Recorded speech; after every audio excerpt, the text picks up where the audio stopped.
Okay, so if you're in this room, you probably already know that nobody really is able to deliver a celebration of song and music and the human spirit, which sounds less funny than I think this film is.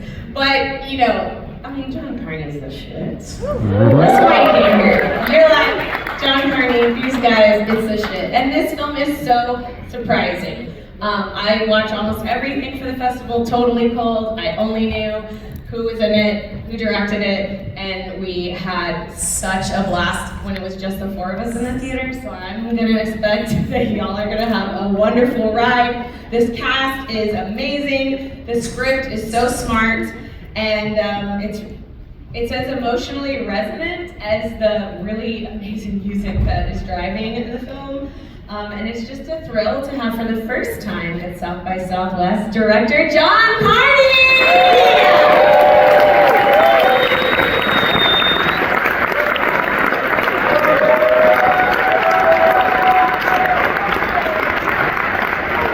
Hello. So John Carney is the shit. If my mother heard that expression, she wouldn't have understood the irony, or she'd be like, why is she calling my son shitty? I accept their very modern compliments.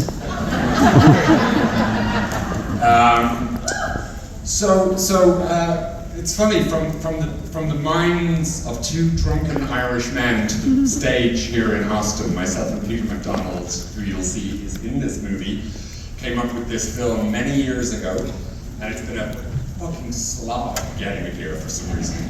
Films take so long, as you all know.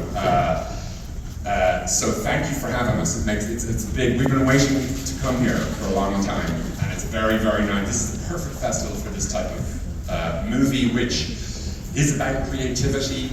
Where do ideas come from? You know, who owns what? Why are we doing this? What's all this about? So it's a very nice place. Austin feels that way very much for me. Your movie star Linklater, Richard Linklater. So it's not cafe to mention him here, no?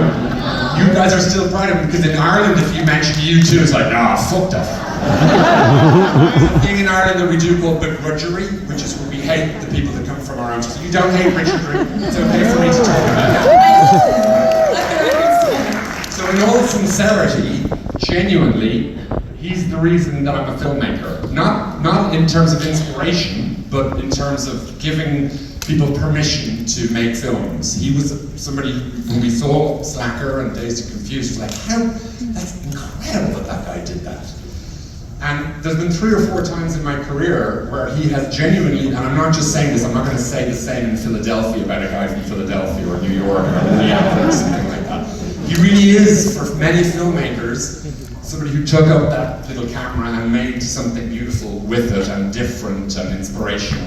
And I remember seeing those movies and feeling, whenever I was like 17, I was in a rock and roll band, and I saw Dazed and Confused, and I was like, I can leave this band, which I'm not really the best bass player ever, and go and do something else, because this guy did it, and look at this.